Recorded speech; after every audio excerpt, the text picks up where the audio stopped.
Hello viewers, আশা করি আপনারা সকলেই ভালো আছেন। আজকে আমি একটা কই মাছের রেসিপি নিয়ে এসেছি। সিম্পল, আপনারা এই সাইজের পেলেও হবে, বেশি বড় পেলেও হবে, এর থেকে ছোট মাছ হলেও হবে। এবার সিম্পল আমি লবণ আর একটু হলুদ দিয়ে মাখিয়ে প্রথমে নেব। এই রান্নাটা আমি প্রথম খেয়েছিলাম আমার এক পিসি শাশুড়ির বিয়েতে। যদিও আমি এটা কই মাছ দিয়ে খাইনি, এটা আমি খেয়েছিলাম হচ্ছে পার্শে মাছ দিয়ে। আপনারা এই রান্নাটা পার্শে মাছ দিয়ে অনায়াসে করতে পারেন। পার্শে মাছ দিয়েও এই রান্নাটা খুব ভালো লাগে খেতে। আমি এটা কই মাছ দিয়ে করছি, আপনারা ইচ্ছে করলে পার্শে দিয়েও এটা করতে পারেন। এটা সিম্পল আমি লবণ হলুদ দিয়ে মাখিয়ে রাখলাম, এর মধ্যে আমি আর কিছুই দেবো না। এটা মিনিট খানেক এরকম মাখানো থাকবে। আমি একটা প্যান নিয়ে নিয়েছি গ্যাসে, গ্যাসটা তো জ্বালিয়েই দিয়েছি। এবার দিয়ে দিচ্ছি সর্ষের তেল। রান্নাটা কিন্তু সর্ষের তেলে হবে, এটা রিফাইন্ড অয়েলে করা যাবে না। আর এই রান্নাটা করতে গেলে আমার কিন্তু দুটো প্যান দরকার হবে, এরকম প্যান দুটো দরকার। প্যানে তেলটা গরম হয়ে গেছে, আমি মাছগুলো এবার ভেজে নেব। এবার মাছ ভাজার ক্ষেত্রে আমি এটাকে পুরো কড়া ভাজবো না, আবার হালকাও ভাজবো না। দু পিঠ লাল করে একটু ভালো করে ভেজে নেব। আমি মাছগুলো ভেজে নিয়ে আবার ফিরে আসছি আপনাদের কাছে।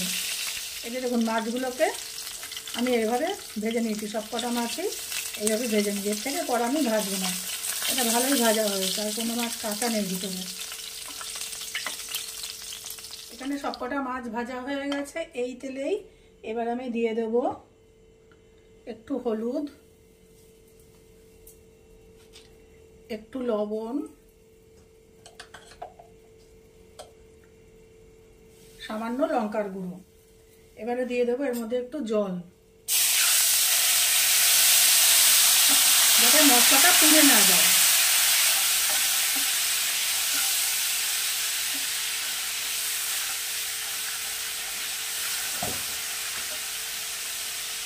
আচ্ছা, এবারে আমি এর মধ্যে দিয়ে দেবো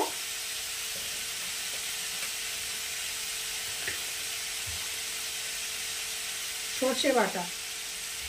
প্লেন আমি সাদা সর্ষে একটু বেটে নিয়েছি, দিয়ে দিলাম সর্ষে বাটা। সর্ষে বাটা দিয়ে বেশিক্ষণ এটাকে ফুটাবো না। আচ্ছা, দিয়ে দেব অল্প একটু চিনি।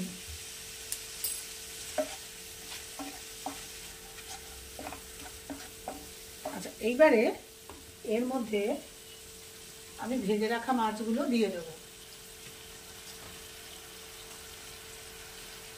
কিন্তু এমনভাবে মাছগুলোকে ইয়ে করতে হবে যেন এই মশলাটা এই পিঠে না লাগে।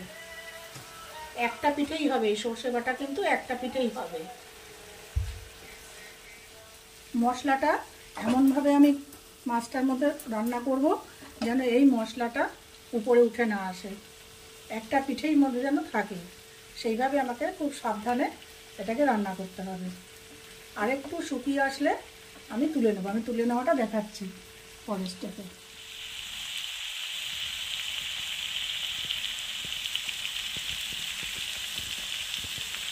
মশলা পুরো আমার রান্না হয়ে গেছে, মাছের ওই পিঠটা কিন্তু আমার পুরো রান্না হয়ে গেছে, দেখতেই পাচ্ছেন। এবারে আমি নিয়ে নেবো আরেকটা প্যান, এটা এভাবেই আমি ঠান্ডা হতে দেবো। এরপরে লাগবে আমার আরেকটা প্যান, এই প্যানে আমি আর রান্না করতে পারবো না। চলে যাচ্ছে পরের স্টেপে। এবারে আমি আরেকটা প্যান নিয়ে নিয়েছি, দিয়ে দিচ্ছি 1 চামচ মতন সর্ষের তেল। রান্নাটা খুব সহজ, কিন্তু রেয়ার, এখন হয় না বলেই চলে। এই রেসিপিটা আমি খেয়েছিলাম, ওই বললাম আমার পিসি শাশুড়ির বিয়েতে, প্রায় কত বছর হবে, 25 বছর আগে।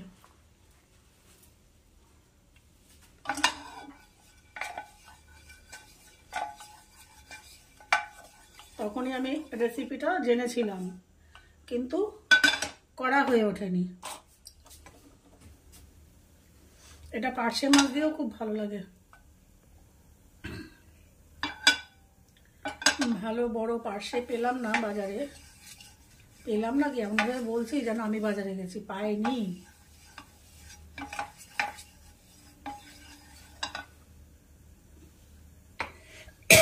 সরি। আচ্ছা, এবার তেলটা গরম হয়ে গেছে। আমি নিয়ে নিয়েছি তেঁতুলের একটা কাঠ মতন করে রেখেছিলাম, পাকা তেঁতুল, সেই পাকা তেঁতুলের কাঠ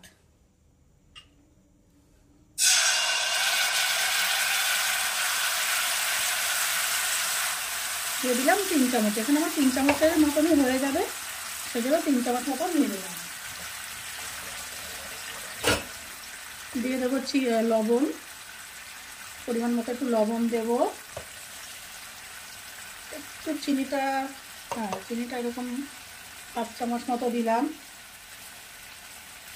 দেব একটু হলুদ, দেব একটু লঙ্কার গুঁড়ো। একটা টক ঝাল মিষ্টির একটা পারফেক্ট কম্বিনেশন এটাতে তৈরি করতে হবে। আপনারা ইচ্ছা করলে এখানে একটুখানি টমেটো সসও ব্যবহার করতে পারেন, তবে আমি দেবো না। এই তেঁতুলের যে ফ্লেভারটা বা যে স্বাদটা, সেটা টমেটো সস দিলে নষ্ট হয়ে যায়। আর যদি চান একটু কালারের জন্য কাশ্মীরি লাল লঙ্কার গুঁড়ো দিতে পারেন।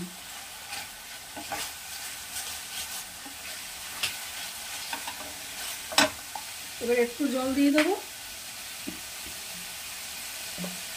সামান্য একটু, এর মধ্যে একটু জল দেবো।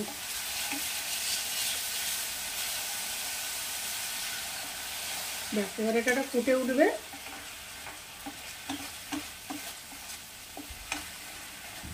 কালারটা একটু লাল হবে। আমি একটু লঙ্কার গুঁড়ো নিয়ে আসি, কাশ্মীরি লঙ্কার গুঁড়ো আমি এনে নিয়ে আসি।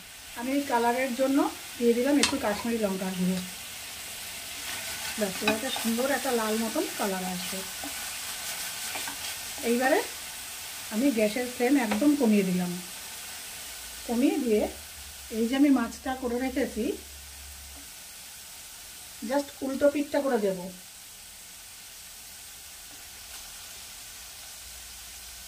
একটা পিঠে থাকবে সর্ষে বাটার এই ঝালটা, আর একটা পিঠে থাকবে এই টক মিষ্টি ব্যাপারটা।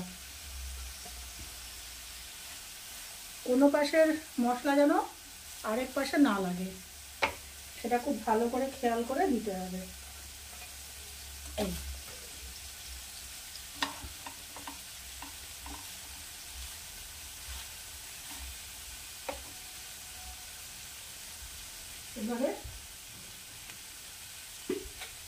এবারে দিয়ে দেবো এখানে সামান্য একটু জল, এই 1 চামচ মতো জল দিচ্ছি। আর 1 চামচ দিয়ে দিই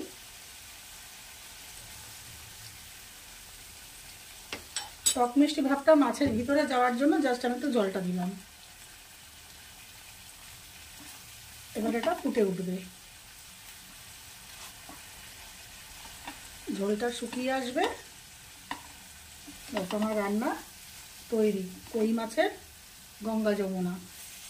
তবে খুব সাবধানে করতে হবে, একটা মাছের মশলা, এক পিঠের মশলা যেন আরেক পিঠে উঠে না আসে। এটা খুব মানে কেয়ারফুলি এটাকে রান্না করতে হবে। এই ঝোলটা শুকিয়ে আসলে আমি নামিয়ে দেব। তৈরি আমার কই মাছের গঙ্গা যমুনা। প্লেটিং করে পেয়ে আসছে আপনাদের কাছে।